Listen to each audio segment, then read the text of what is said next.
I've been married for 10 years now, and honestly, I've never been unfaithful to my wife. Sure, there were plenty of opportunities, but I never felt the urge. Why? Because I'd already lived that kind of life before we met.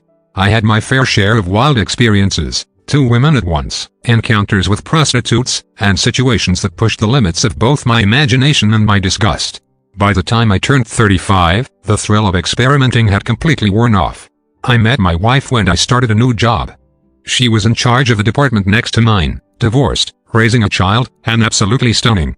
She was sharp, confident, and we just clicked. A whirlwind romance led to marriage, and for years, life was bliss. We were inseparable, built a home together, and even had another child. Other women never even crossed my mind. Then things started to change. People say women have a sixth sense when it comes to their men keeping secrets, but one day, out of nowhere, I woke up with that same gut feeling. No reason, no evidence, just a deep certainty that something was off. My wife was cheating. At first, there were no clear signs, just subtle shifts in her behavior. The way she smiled, how she looked at me, it was like something invisible had come between us. I even questioned my own sanity, wondering if I was overthinking. But as time passed, the signs became harder to ignore. She wasn't glued to her phone or dodging my calls, but she suddenly became obsessed with her appearance. She started dieting, joined a gym, lost weight, and filled her closet with new dresses. Strangely, I also found several sets of fishnet lingerie, something she had never worn for me. Her schedule changed to late nights at work, corporate events, a new group of friends. She was always out, coming home in an amazing mood, only for that happiness to vanish the moment she stepped inside. She started comparing me to other men, something she had never done before, making it clear that nothing about me seemed good enough anymore. Our warm family evenings turned into distant, awkward interactions. When I tried to bring back the spark, she only seemed annoyed. Every attempt at an honest conversation was met with silence or deflection. I needed to know the truth. I wasn't going to accuse her blindly, but I also couldn't live with the uncertainty. I installed a spy app on her phone and calmly went through texts and calls. Nothing, just work messages and chats with friends. Then, I hid a voice recorder in her car. For 2 weeks, I listened to hours of recordings, learning that my wife had a surprisingly good singing voice, knew German, and swore like a sailor while driving. But still, nothing incriminating. Just when I started to believe I was being paranoid, fate intervened. At a barbecue with friends, I went to grab some charcoal from the car and noticed my wife's car had a flat tire. I popped the trunk to get a wrench, and that's when I found it, a second phone. My hands trembled as I scrolled through it, and within seconds, my worst fears were confirmed.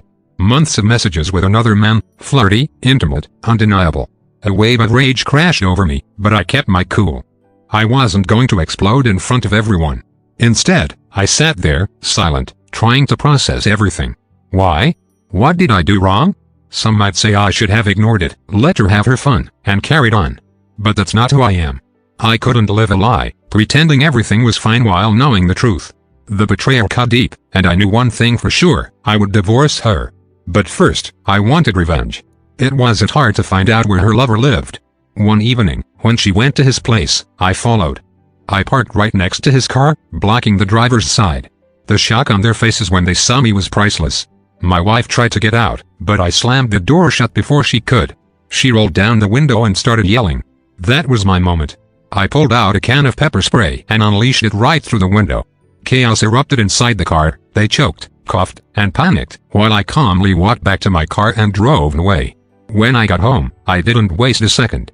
I tore through our bedroom, grabbed all of her clothes, stuffed them into garbage bags, and threw them outside. I made as much noise as possible, not caring if the neighbors heard. The kids were with their grandmother, thankfully spared from witnessing their father's fury. We divorced soon after, splitting everything down the middle. I signed over my share of the apartment for the kids, who stayed with her. A year has passed since then. Now, we communicate civilly and even celebrate birthdays together. I've moved on, found a new wife, and focus on the present.